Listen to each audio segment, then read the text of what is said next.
Carlos, un gusto verte. Igualmente, Luis, muchas gracias. Un placer que estés Gracias. acá y gracias por la generosidad Mío. cada vez que haces el programa No. de contarnos. Viene con Hijo bajo el brazo, que es este texto elogiadísimo por colegas y por politólogos, que tardó ¿cuánto en ser parido? 5 años. Demasiado, ¿Y sí. tuviste la paciencia de bancar No, 5 años? no, porque por eso el último tiempo era un calvario. Porque había que terminarlo. Tenía un libro yo en la cabeza, tenía más o menos los temas que no quería que faltaran. Puede ser que faltan algunos. Pero cuando es así, hay un momento en que cumplir con lo que vos te habías planteado, y sobre todo cumplir con la editorial, se te empieza a convertir en algo gravoso. Tengo información calificada que no puedo revelar la fuente, de que uno de los editores te decía vamos, o sea que era... Todos los editores, sí, es lógico, sí. Sí. Yo soy bastante obsesivo y hay un problema también de construcción de la obra, digamos, de proporciones. Si le dedicás tanto tiempo a esto, no le podés dedicar... Si le dedicás tanto espacio a esto, no le podés dedicar menos espacio a esto otro, que tal vez es más importante. Hay un momento en que vos no sos el dueño enteramente de tu narración. Y después tuve un problema, yo diría, o dirán los lectores si es un problema o no, que es que me puse, por la agenda que yo tenía en mi cabeza de este libro, había una especie de postal del 2001, y cuando empecé a contar eso, empecé a contar casi de memoria la historia de los últimos 25 años en relación con el conurbano, en relación con la provincia de Buenos Aires, etcétera, que me parece un tema principal de la Argentina y del libro. Pero digamos, me salió otro libro dentro de este libro. Tengo amigos muy calificados que dicen que tendrían que haberse publicado separado. Quiero detenerme un segundo en el libro, pero empezar por un trabajo tuyo de hoy, que publicás Sí. hoy en el diario, que es una Sí. nota que enseguida vamos a ver, y que tiene mucho que ver con este libro, Sí, el sí, sí, conurbano y Kicillof.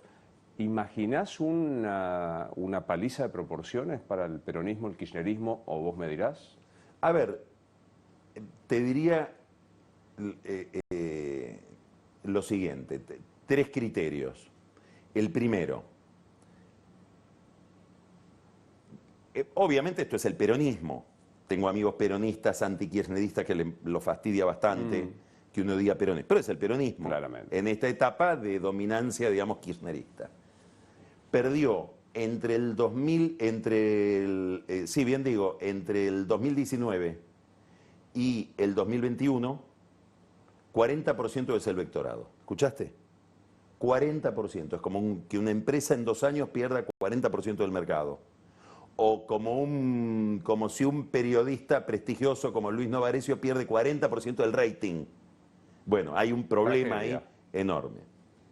Yo creo que esto es lo que lleva a el disenso de Cristina, argumentado con el acuerdo con el fondo. Pero si hubieran ganado la elección, este acuerdo con el fondo sería el mejor acuerdo, el que hubiera firmado Néstor. Claro.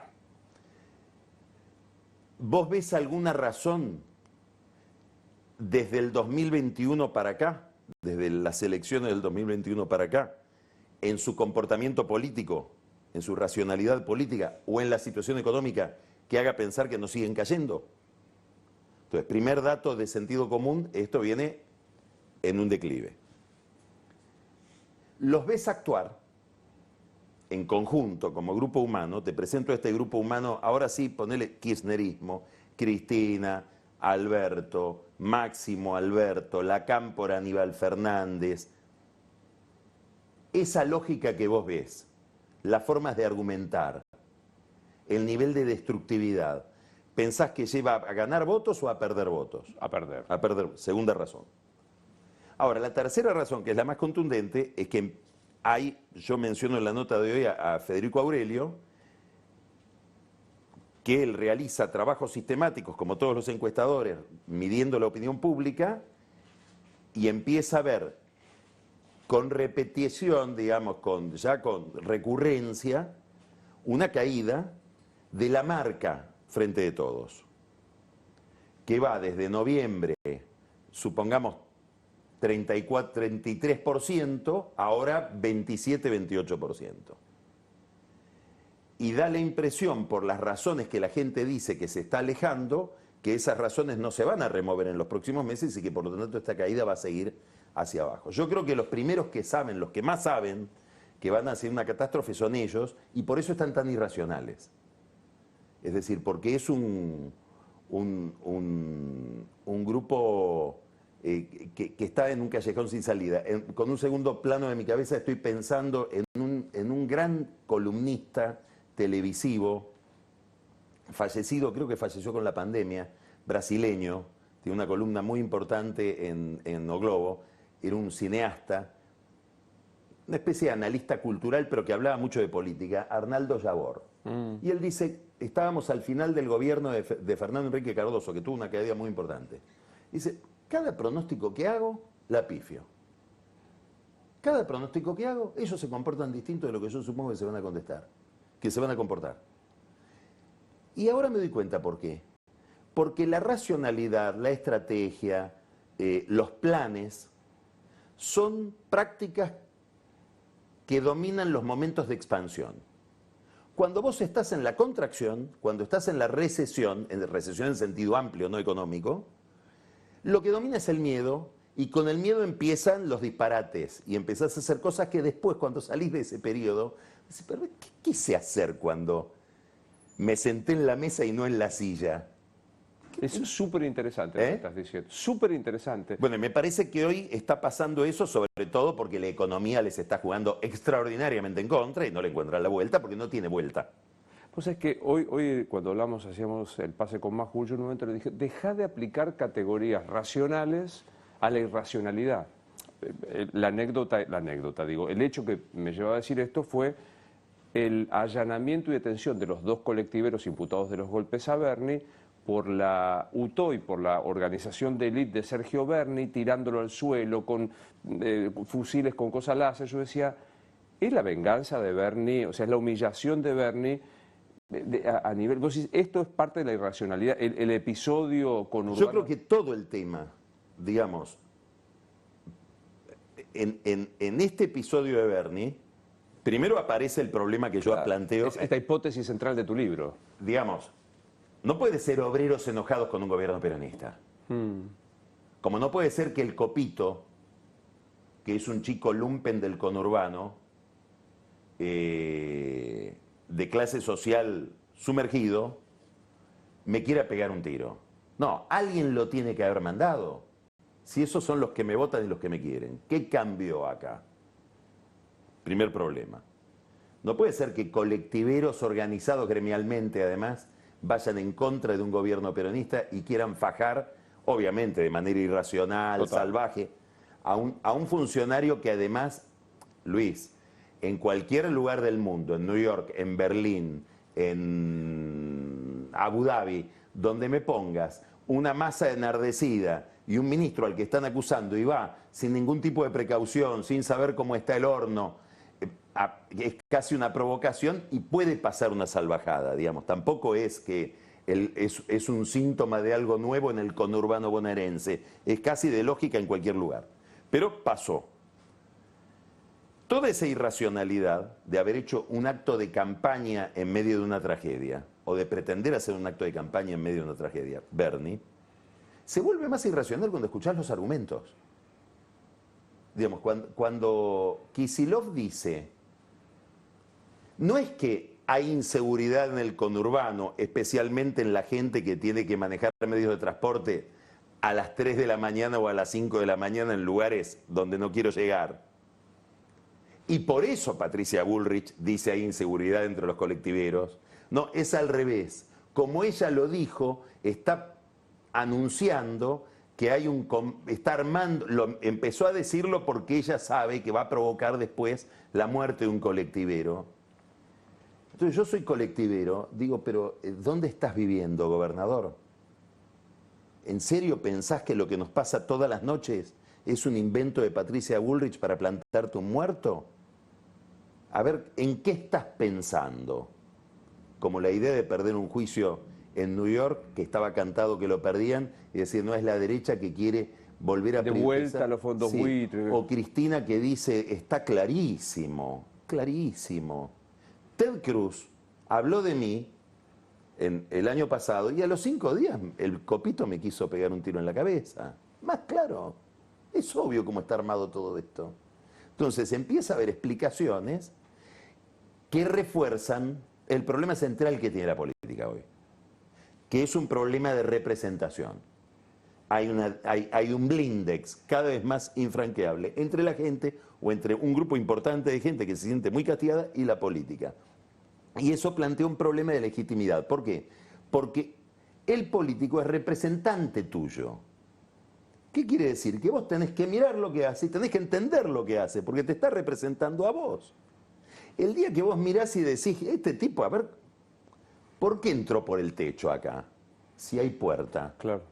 Bueno, ahí se produce un problema que es la grieta por donde entra el discurso Milei o cualquier otro discurso antipolítico, antisistema. Abriste varias ventanas y quiero detenerme en algunas. Comparto la falta de representación de la clase dirigente, generalización con la gente, generalización. Me particularizo en el frente de todos. Cristina diciendo eso, Sí. lo de Ted Cruz, lo de los copitos y demás. Sí. Kicillof diciendo esa barbaridad. Es un arma impropia de un asaltante, a esa hora, el blindado, toda esa cosa. Es una irracionalidad, y tomo al columnista de O Globo que citaste, porque tienen miedo, porque se la ven venir, o diría de la Rúa, o chafaron. O sea, yo digo, he chiflado el razonamiento ese. Bueno, es que cuando vos estás dominado por el miedo, por la angustia, por la desesperación, porque ves que empezás a perder y perder y perder y querés retener lo que estás perdiendo y lo seguís perdiendo en cualquier orden de la vida, tu conducta puede no ser enteramente racional. Creo que además hay otra dimensión, si querés, más racional, que compite con esta otra como interpretación, que es que ya perdido por perdido, sabiendo que al otro no lo voy a seducir nunca más, que ya es una muralla la que me separa de todo un sector de la sociedad. Cuidado que esto también pasa en el PRO. Le hablo al mío. Ya empiezo a radicalizarme en mis explicaciones y me empiezo a dirigir a gente que cree en algo por quien lo dice y no por lo que dice. Había en la Italia de Mussolini un cartel que era una imagen de Mussolini muy majestuosa, tomada desde abajo, y abajo decía, il duce sempre ha ragione. El duce siempre tiene razón. Podríamos agregar, sobre todo cuando no la tiene. Entonces, lo que vemos cuando hay grupos políticos, esto después nos puede llevar a las candidaturas, porque es una forma de razonar las candidaturas también. Cuando ves que hay un grupo político que está perdiendo toda la posibilidad de puente con otro, vas a ver que el tipo empieza ya a hablarle solo a los propios, que creen en lo que él diga.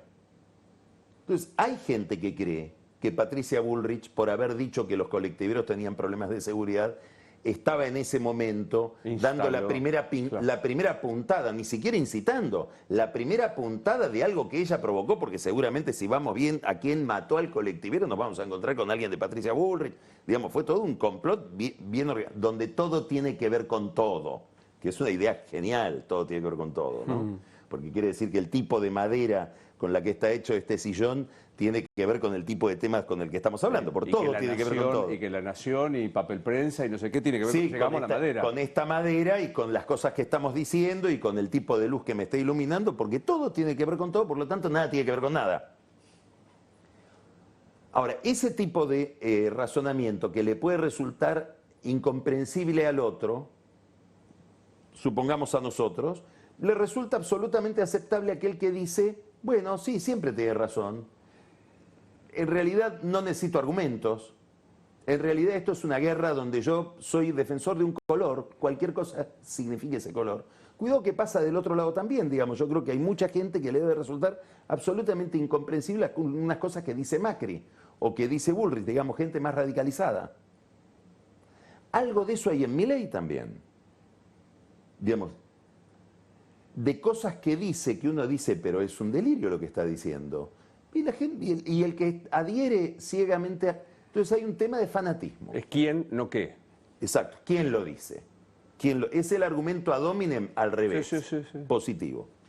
Esto puede determinar una forma de seleccionar candidatos.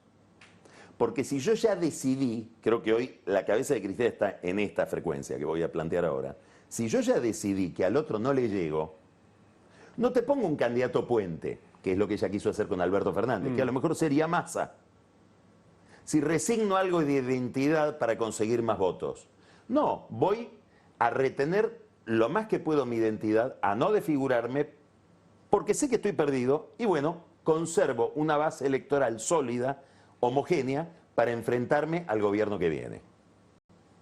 Acabas de decir Massa. Son dos formas de Sí, pensar entiendo. la cosa. Massa o Kicillof, por ejemplo. Pero Estoy digo, hablando- objetivamente, ¿ves hoy, abril 6, chances de que Massa pueda ser el candidato? Bueno, el problema que tiene Cristina o los que pensaban en la candidatura de Massa, que no solo Cristina, hay grupos empresariales, hay todo un sector en la CGT que tenía a Massa como candidato. Digamos, la Sí. candidatura de Massa es una candidatura operativa para mucha gente que la inflación, el problema del dólar, digamos, todo el enorme deterioro acelerado que tiene la economía les está haciendo perder no solo un ministro de Economía, sino un candidato. Y esto también incide en la desesperación. Porque en medio de esta mediocridad habíamos pensado, nosotros dos, que somos ultra kirchneristas, bueno, esto se va a ir manteniendo en una mediocridad sustentable hasta las PASO, y lo Bancaba. tenemos a Massa y bancamos. Y ahora ni siquiera eso, porque tenemos 20.000 millones de dólares menos, por una sequía que seguramente planificó Patricia Bullrich. Sin duda, y Milman. Pero me quedo pensando en algo que dijiste, y perdón la referencia personal, del Il Duce ha sempre ragione. Mi abuelo y mi viejo que pasaron en la Italia de Mussolini, contaba a mi abuelo que él tenía trabajaba en la Fiat, un compañero encargado de la zona que era fascista, definitivamente. Hasta que le hicieron tomar aceite de ricino. ¿Te acordás que les daban aceite de ricino como castigo? Y él, que era fascista, en un momento dijo, bueno, hasta acá. O sea, había como un límite. ¿No sentís que es un límite meterte con los colectiveros, acusarlos de ser propatricistas? O sea, me parece que han perdido todo tipo de A este elegancia. punto voy. Bueno, es autodestructivo. O sea, el miedo Porque lo yo le lleva estoy diciendo al otro- colectivero, mira, te quiero comunicar algo. No entiendo para nada lo que estás viviendo. Claro. Digamos, vos estás viviendo un drama todos los días porque salís de tu casa y no sabés si volvés, y yo creo que nada de eso es cierto, sino que es todo un complot de una persona que podría dejar de hacerlo. Entonces, hay como... Y vuelvo al comienzo. Por eso uno presume que van a una catástrofe electoral, porque es la mejor forma, esa es la mejor estrategia para perder elecciones. En tu libro planteas la hipótesis del conurbano como modélico, vos decís, porque hace forma de modelo. ¿Es un modelo deliberado? Algunos hablan del pobrismo y de la demagogia de derecha, el populismo de derecha. Yo creo que ahí, digamos, el conurbano es la economía regional, la zona, la sociología en la que se produjo una historia, que es la historia de la industrialización argentina, con la industrialización una enorme productividad social, en el sentido de organización social. Es maravilloso ver, es muy interesante ver cómo se forman los sindicatos de una manera muy acelerada en los años 30, 40, los sindicatos que encuentra Perón ya organizados. Eso está... Hay libros fantásticos de historia que yo recojo acá en una narración sobre el 17 de octubre sobre este tema. Perón, que organiza con eso un gran proyecto de poder, con una lógica muy parecida en el formato a la de Kirchner, fundar un proyecto para 1000 años sobre una escena que duró 5 años, en términos económicos, la posguerra o el gran momento de expansión asiática que produjo una bonanza que duró del 2003 al 2011, 12. Perón, que forma un proyecto político en el ascenso de todo esto, este modelo se va cada vez más, este modelo productivo, esta forma de organización de la economía que requiere más y más dólares, se va volviendo inviable, languidece, creo que a partir de mediados de la década del 70 todo el mundo coincide en que empieza una larga agonía y la toma Duhalde y Néstor al final. Ya no tomando un sujeto, el obrero industrial de la expansión, es el obrero industrial de la recesión, el desocupado, el pobre, el excluido. No el excluido, el expulsado. Una cosa es que vos seas excluido, querés entrar a la fiesta y no podés, y otra cosa es que te expulsen de la fiesta. ¿Estabas? Y son dos sentimientos distintos. No es lo mismo que te diga, mirá, Luis, a esta fiesta vos no has sido invitado, a que te diga, mirá, vos estás en la fiesta, pero ahora te echamos de la fiesta. Esto genera toda una forma de hacer política, genera un clima emocional, con peculiaridades. Para mí, esta descripción es central el 2001 y toda esa recesión, y las peculiaridades son la organización de desocupados, los movimientos sociales,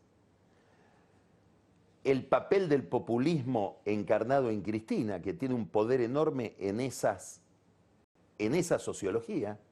Digamos, cuando vos hablas con gente del PRO, el PRO como novedad, ¿qué quiero decir el PRO como novedad? Un no peronismo con vocación de representar a los pobres que no tenía el radicalismo, una novedad, que se dan cuenta que si no le hablan a esa gente o a alguna parte de esa gente, no llegan. Tuve conversaciones muy interesantes con gente que se dedica a estudiar este mundo desde la política, desde las campañas políticas, sobre todo el PRO. Te dicen, mira, nosotros ya hay lugares donde ni siquiera queremos ir. Nos están vedados. Ni vamos a golpear la puerta ahí, porque ese es un voto religioso de Cristina. Nosotros somos, en el conurbano, avenidas, 5 cuadras, 6 cuadras, 10 cuadras, 10 cuadras. Más allá de eso, no pasamos. No nos interesa ir, no es que no nos dejen entrar, no nos interesa ir, porque sabemos que es invertir tiempo, esfuerzo, plata inclusive, que no vuelven votos. Si haces un mapa de la pobreza y haces un mapa del voto a Cristina, son calcados. Y a mayor pobreza, más voto a Cristina. Todo eso, Luis, ahora empieza a entrar en una zona de controversia y de duda. Y eso pareciera no ser tan así. Por eso están tan inquietos y por eso los inquietó tanto en el gobierno y en el kirchnerismo la última elección donde había abstención entre los pobres. E inquieta ver que un personaje como Milei, que para alguna gente es un neoliberal extremo, un liberal de manual, y para otros es un señor que está enojado, muy enojado, empieza a crecer en lugares como La Matanza y a estancarse en lugares como Recoleta. Digamos, pareciera que este pacto central entre pobreza y peronismo, pobreza y kirchnerismo, en algún lugar se rompe, y acá entraríamos en otro tema, que es que el cristiano no tiene solución para eso. Déjame tenerme ahí un segundo porque tengo la impresión que no voy a lograr una entrevista con vos hasta dentro de 5 años cuando publique un próximo libro, así que aprovechemos. Mencionaste Milei, mencionaste Cristina, mencionaste Macri, 3 personajes centrales. ¿Cristina Kirchner es? Una líder política con un enorme talento imaginativo, con una enorme plasticidad táctica, tan enorme como su rigidez conceptual.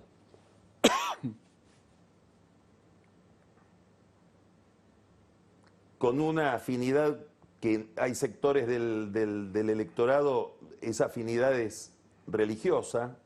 Hoy leía con una amiga un texto de Borges, que es un poema maravilloso de Borges, literariamente maravilloso de Borges sobre rosas, y dice una frase que se la tomé a Borges para calificar la relación con Cristina: idolátrico amor en el gauchaje.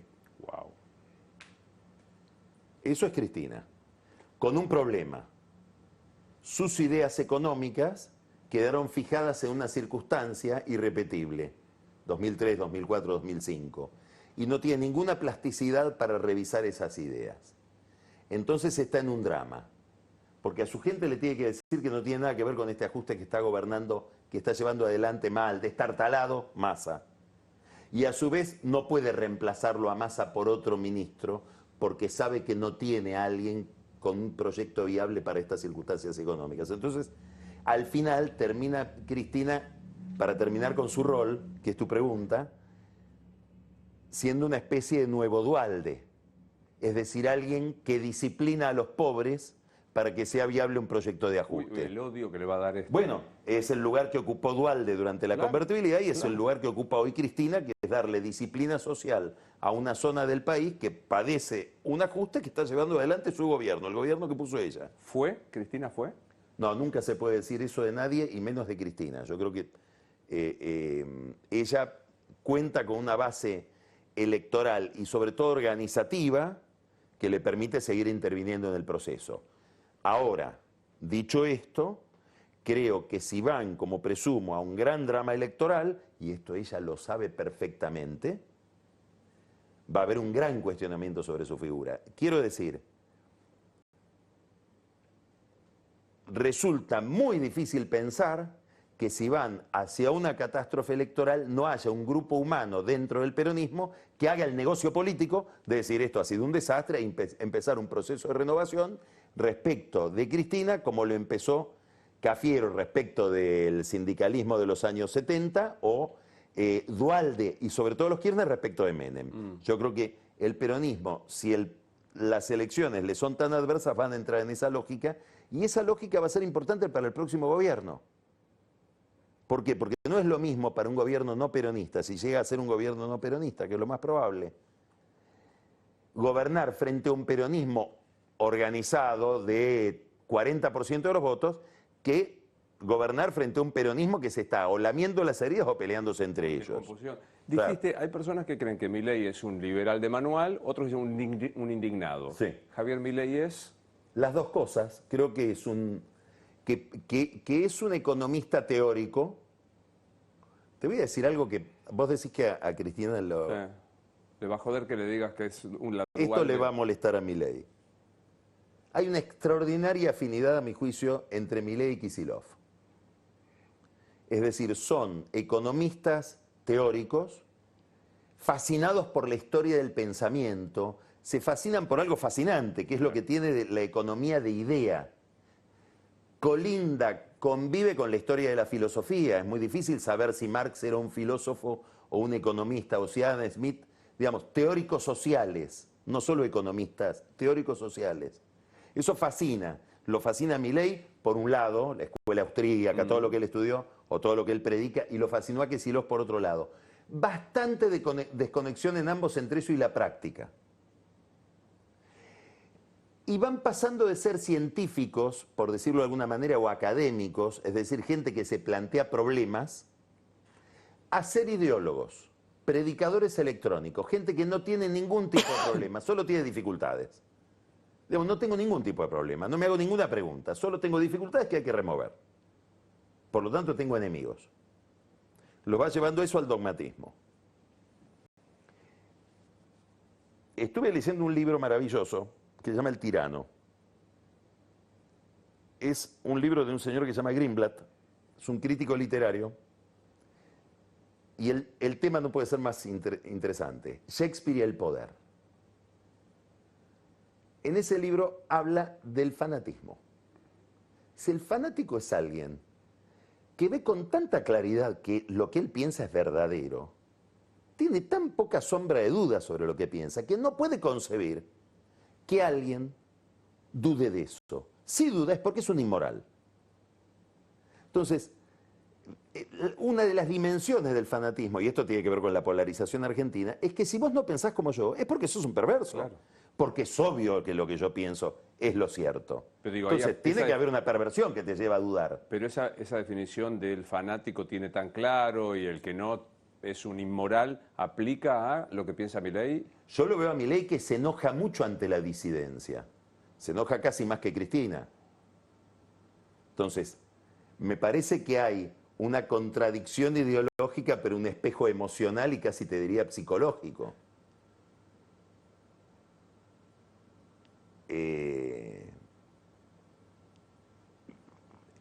Inclusive sería interesantísimo juntarlos a Milei y Kicillof. Claro. Alberto Fernández, con brutalidad o con brutismo, más que brutalidad, aunque no exista la palabra, dijo, es el origen de Hitler.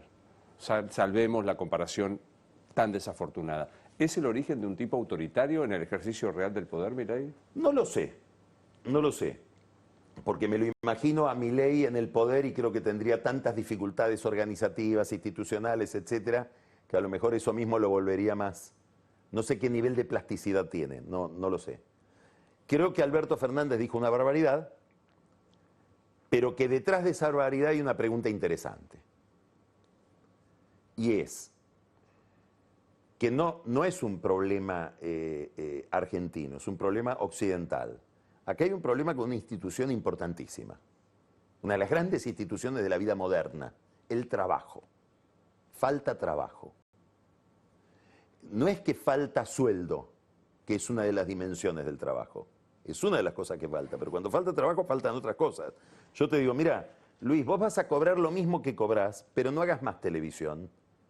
No trabajes más.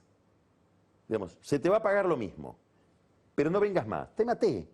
Sí. Te maté. Bueno, eso es no tener trabajo. Y eso está pasando con distintas anécdotas económicas en distintas sociedades de Occidente. Acá pasa desde hace mucho tiempo. Hay una degradación del trabajo a la que yo le dedico muchas páginas, me parece central el tema. Y hay alta inflación. Cuando sucede esto, se produce una escena emocional que es muy proclive a que aparezca alguien diciendo, mira, acá el primer problema es el gasto público, porque se la roban los políticos, y además es el que está detrás de la inflación, por la emisión monetaria, todo lo que sabemos. Ahora, después del gasto público, el problema ya es el Estado. Doy un pasito más, el problema es la política. Y me pongo en el borde de plantear que el problema es la democracia. Claro. Esto pasó muchas veces en la historia de Occidente y pasó antes de que llegue Hitler. Hoy el Papa lo fue a visitar hace poco Pedro Sánchez, el premier español, y él le regaló un libro que se llama Síndrome 1933. ¿Qué está diciendo el Papa? ¿Que viene un Hitler? Es un libro de un comunista italiano llamado Ginsberg, Sigmund Ginsberg, italiano, está en italiano. No dice que viene un Hitler, lo que dice es, acá hay una descomposición de la política y un nivel de contestación de la gente respecto de las instituciones públicas que amenaza con descomponer la democracia liberal tal cual la conocimos. Desde otro ángulo distinto, se lo plantea en un libro que acaba de salir también, Martin Wolf, es el principal, el más brillante columnista del Financial Times, que escribe un libro que se llama Democracia y Capitalismo, y te plantea, mira, si el capitalismo no da una base, un mínimo de soluciones, la democracia empieza a tener problemas. Eso es lo que está pasando. No digo que Milei... es más, me gustaría sacarlo a Milei de la anécdota para no enredarnos con una persona, pero acá hay un problema de descomposición de calidad de la política, con un rasgo muy interesante, que es que en todas esas escenas, un signo, un síntoma, es que hay muy poca comunicación dentro de la élite. Entonces vos, que sos del partido A, tienes una estrategia, y yo que soy tu rival, me planteo una estrategia según la tuya, pero no tengo la menor idea de cuál... Yo supongo que vos te vas a levantar de acá y te vas a ir a Rosario, pero vos hoy te levantás y te vas a Mar del Plata. Y toda mi estrategia está planteada para que vos te vayas a Rosario. Bueno, si todos hacemos... comunicación, claro. Caos. Caos. Y eso pasa hoy en la Argentina. A ver, a vos te pasa, porque vos hablás con gente de todos los sectores. Sí. Cuando vos escuchás la imagen que tiene del macrismo un ultra-kirchnerista, o la imagen que tiene del kirchnerismo o de la cámpora, un macrista decir, pero están alucinados. Digamos, se inventaron su propio macrismo, su propio kirchnerismo. Sí. Pero lo que sucede es que de esas imágenes devienen después estrategia de poder y toma de decisiones. Bueno, en esta lógica la sociedad puede entrar en algo feo. Claro. ¿Viste lo que pasó en Brasil? Sí. Definición también. ¿Mauricio Macri renunciado es? Yo creo que él, a ver, debe haber atravesado un drama importante. ¿Por qué? Porque él parte, estoy seguro de que él piensa que no fracasó. Él piensa que le faltó tiempo. Y tuvo la experiencia en el último tramo de gobierno y en el último tramo de la campaña, una experiencia traumática, linda pero traumática. Empezaba a recuperarse, pero la elección estaba ahí. Y si se hubiera seguido recuperando, inclusive si mirás, por ejemplo, en el sector energético, expertos en energía que te dicen, inclusive no macristas, que te dicen, mira, la demanda había empezado de nuevo a repuntar. Es decir, había como un indicio de recuperación del nivel de actividad económica. Entonces él cree que le encontró la combinación a la cerradura. Pero al mismo tiempo ve que tiene un límite enorme, el conurbano. De vuelta. El conurbano. Por ahí no pasa. Sabe que pierde. Y acá aparece el otro Macri, que es el Macri que a mí más me fascina de todos los Macris que existen, que es el último Macri, que es Franco Macri.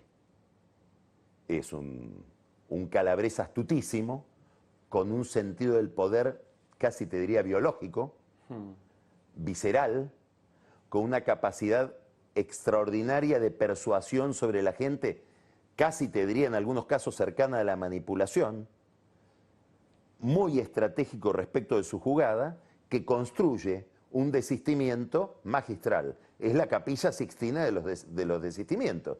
Se hizo pedir por todos, por los empresarios más importantes de este país, por favor tenés que hacer, por dirigentes de la oposición que habían dicho que nunca más, dirigentes, digamos, de Juntos por el Cambio, que nunca más él podía postularse, le fueron a decir la verdad que tendrías que postularse. Y una vez que se construyó esa escena de un Macri aparentemente triunfador, renunció al triunfo, no a la derrota.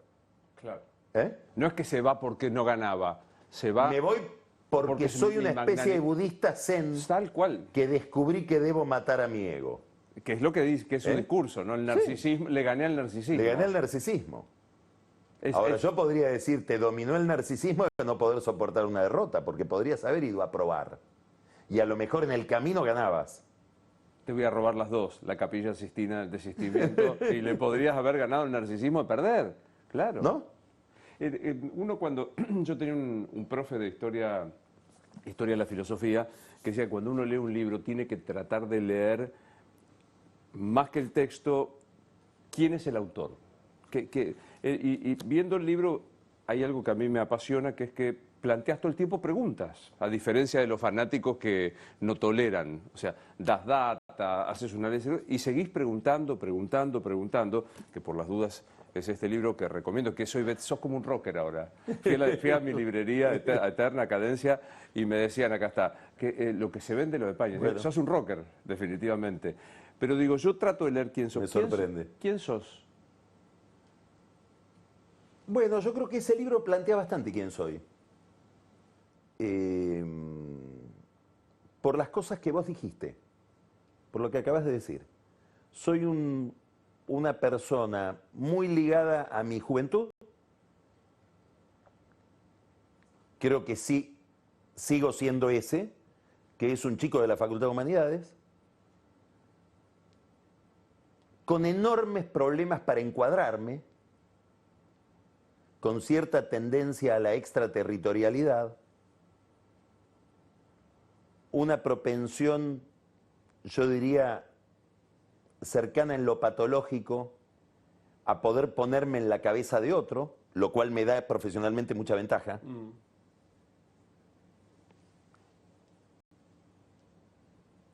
Probablemente lo contrario de un fanático, exactamente lo muy contrario de un fanático, lo cual genera problemas también. Y eso lleva a una permanente inquietud y formulación de preguntas y una especie de claustrofobia a la solución, a la respuesta. ¿Se entiende? Claramente.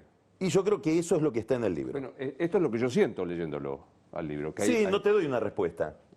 No, y digamos, y cuando crees que arribaste después de un análisis exhaustivo, como pocas veces he visto, sobre un tema, volvés a preguntar casi hegeliano. ¿Te acuerdas cuando Cristina Sí, dijo sí. que era una hegeliana pura? Sí, sí. Encuentro esta Soy un hegeliano puro como Cristina. como, qué Pero no linda, tan bueno. pero qué linda Pero no tan frase bueno. para una nota. Soy un hegeliano puro, como Cristina. Y Soy hay un algo, hegeliano pero impuro. pero impuro. Ella es pura. Pero hay algo interesante desde el periodismo, digamos, los que nos gusta el periodismo, veíamos con atención cuando estabas en ámbito, cuando viniste a La Nación y qué sé yo qué, pero no era un debate popular. Y hoy te sometiste a un fenómeno popular como la tele.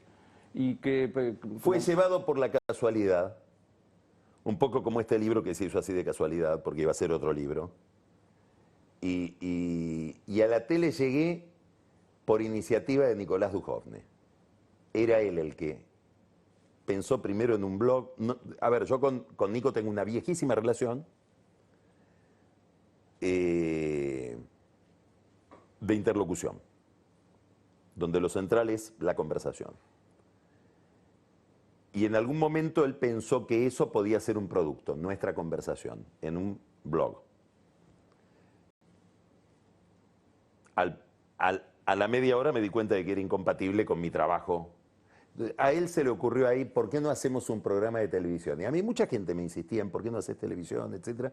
Y era un medio que para mí, por alguna razón, me resultaba sumamente como refractario, como que no me iba a sentir ahí. Sí me gusta mucho la radio, trabajé en radio y me parece, siempre me pareció fascinante.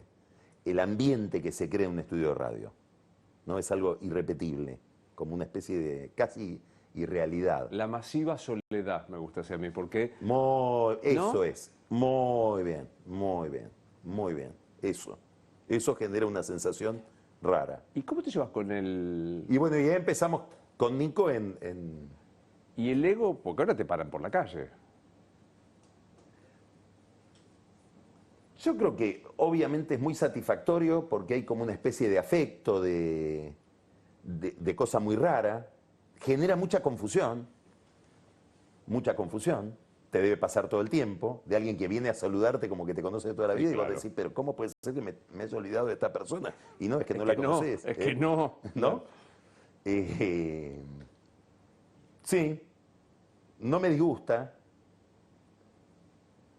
tampoco me fatiga, no, me parece que casi que me divierte. ¿Y cómo digamos, a mí me pasa mucho menos, imagino a vos. Pañi, ¿qué va a pasar con el país?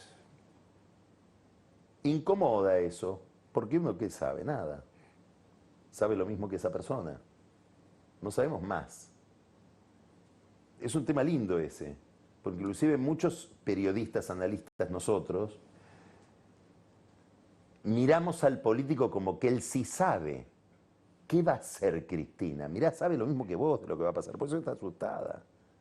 Porque no sabe, el futuro no lo conocemos, felizmente. Puede tener mayor capacidad estratégica, mayor capacidad de imaginación, puede tener mayor temperamento para intervenir en el proceso, que es algo muy destacable en Cristina, pero saber qué va a pasar, nadie sabe. Son todas cosas tentativas, nos planteamos escenarios, exageramos esta variable y decimos, bueno, ¿cómo sería el mundo si el dólar llegara a tal? Pero no sabemos a dónde va a llegar el dólar, no sabemos si va a haber un colapso o no en los próximos 2 meses, no sabemos. Y esta es la razón por la cual mucha gente del poder, mucha gente poderosa de la política, y es un tema también interesantísimo, recurre a brujos. Claro, y muchos, ¿eh? Y sí, obvio, porque además, ¿sabés qué es, ¿Fuiste a Luis, algún lo brujo más... alguna vez? ¿Eh? ¿Fuiste a algún brujo? No, pero podríamos tomar por este camino, ahora te cuento por qué.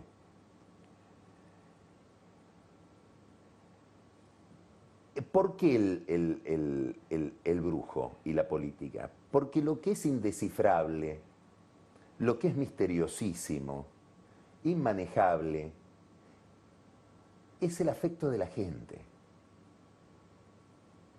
No quiero dar nombres porque puedo lastimar, pero puedo dar varios nombres de personas que en 2 años pasaron de ser nadie a ser personas idolatradas y después caer. ¿Por qué? Sí, porque la inflación, porque el salario real. No, no. ¿Qué pasó si me querían y no me quieren? ¿Cómo es? Y ahí es donde recurrís al brujo. Porque en el fondo de la política también hay un misterio que es lo emocional. Claro, Lo inexplicable, por eso es una ciencia oculta. Dijiste algo que me gustó, que afortunadamente o felizmente no sabemos lo que va a pasar. Sí, sí, sería tremendo. Sería tremendo. Imagínatelo. O la predestinación, a mí que está escrito, Sí, no, me imagínatelo. pone del tomate. Digo, sí Sí, solo... pero la predestinación es otra cosa porque podés estar predestinado y no saber y vivir con la angustia. Pero no, si sabés. Saber. Sí se sabe, estoy leyendo un libro simpático que no me acuerdo cómo se llama, ni me acuerdo del autor, pero creo que Filósofos en el diván, de un profesor francés de filosofía, que imagina Freud analizando a Platón, Kant y Sócrates. Muy interesante. Y en Sócrates, que es uno de mis pensadores preferidos, él dice, lo único cierto, entre de no saber lo que pasa, es que nos vamos a morir. Y esto, antes de que ser pesimismo, es muy optimista, porque te obliga a decir, che, hacelo ahora y lo que quieras. Correcto. Y nos morimos y ¿qué pasa? No sé, no sé. Yo soy agnóstico, no sé. No sé si vos decís si hay algo después. No sabes. No.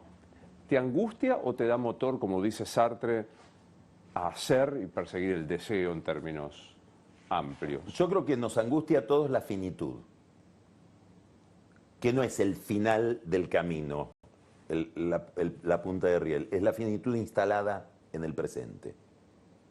La limitación, la enfermedad, digamos, la finitud, el encontrarnos con el límite. Eso creo que el ejercicio que creo que está en el fondo de lo que quiere decir Macri también, ¿no? El tema del narcisismo va todo de su mismo paquete, la finitud, el límite, la carencia, convivir con eso, saber que eso no es un accidente externo a la vida, es parte de la vida. Yo tengo un amigo español muy católico que cuando Juan Pablo II se mostraba destruido por el Parkinson, decía, mirá qué mensaje que está dando. Porque se podría pensar, ¿por qué no se retira? No, está dando un mensaje muy interesante, me dijo. Y es que la enfermedad es parte de la vida, no es un accidente externo, es algo que está adentro. Es del compuesto que llamamos vida, es una parte de ese coloide, de esa proporción. Hay una proporción que va de eso, que va de fracaso, que va de dolor, digamos.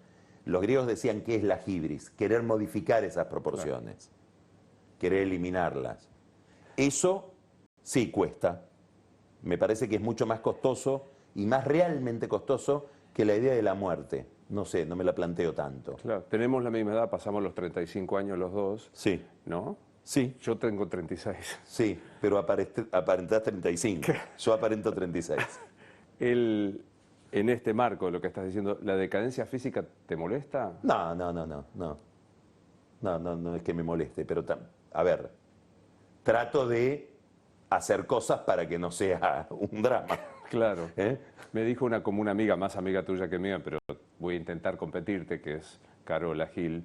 No le vas a preguntar a Pañi por una gran amiga. Una gran persona. No le vas a preguntar a Pañi. Mucho más divertida de lo que todo el mundo supone, y ya todo el mundo supone que es muy divertida. Pero es más, no le vas a preguntar a Pañi por el Viagra. No, me podés preguntar por el Viagra, pero todavía no. Todavía no, pero qué bueno que esté ahí a la mano. Sí, bueno, es una posibilidad, claro, sí, que parece que mejora mucho todo. ¿Sabes qué? Fantaseé que este libro, haces una presentación y te lo presentan Macri y Cristina. Deberían presentarlo Macri y Cristina, ¿no? Bueno, están los dos ahí, ¿no? Por eso digo. Sí, y creo que no se sentirían incómodos. No se sentirían enteramente incómodos de los personajes que aparecen ahí con los nombres de ellos. Entra Cristina en este momento y tenés chance de una sola pregunta. ¿Cuál es? ¿Por qué no pudo girar? Porque yo creo que había una forma de salvar este gobierno, que es que ella asuma la presidencia y gire al centro. Una operación tipo Lula, que podría ser Lula. Y ahí hay una limitación, me parece. Por eso te dije que tiene una enorme plasticidad táctica, pero mucha rigidez conceptual. ¿Pero que asuma la presidencia formal? Sí, sí. Bueno, yo creo que había... Esto no es mío, es un amigo mío. pero la escena plantea muy bien el problema. Un amigo mío, empresario, no es un tipo vinculado, conoce la política como un empresario, pero cuando pierden las primarias, 12 de septiembre del 2021, me dice: Alberto, tiene una sola jugada. Es ir a verla a Cristina y llevarle la renuncia. Y si ella se la rechaza, que se la va a rechazar, pedirle la renuncia a ella. Uno de los dos se tiene que ir. Yo creo que el proyecto Cristina solo se resolvía si ella asumía la presidencia. Y girando al centro. Y girando al centro. Y girando al centro. Creo que es lo que hubiera hecho Néstor, que tenía una idea mucho más pragmática del poder y de la... Ahí hay una... Está planteado el problema de la diferencia de concepto político entre Néstor y Cristina. Hay una idea, hay un respeto por la realidad tal cual está dada en Kirchner, que en Cristina no está. En Cristina hay la idea de que la realidad es un objeto mental, es lo que yo tengo de la realidad en la cabeza y lo voy a imponer. Claro. Bueno, ahora sí me voy. El que entra y es chance de una sola pregunta es Alberto.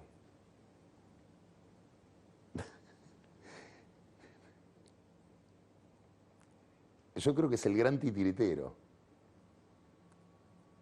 ¿no? Que me cuente el método, porque los ha enloquecido a todos. El que iba a ser el títere, con esto de no definir, te esconde la pelota, te miente y te dice: pero no me vas a creer. Mírame a los ojos, Luis, te lo dice Alberto Fernández. Bueno, me parece que finalmente terminó siendo un personaje más allá del patetismo político, como personaje del poder, una cosa única, nunca vista. Y lo sigue enloqueciendo, fíjate que los está enloqueciendo con su candidatura. Hoy mismo. Bueno, la candidatura de Alberto ya tiene características sádicas. Total.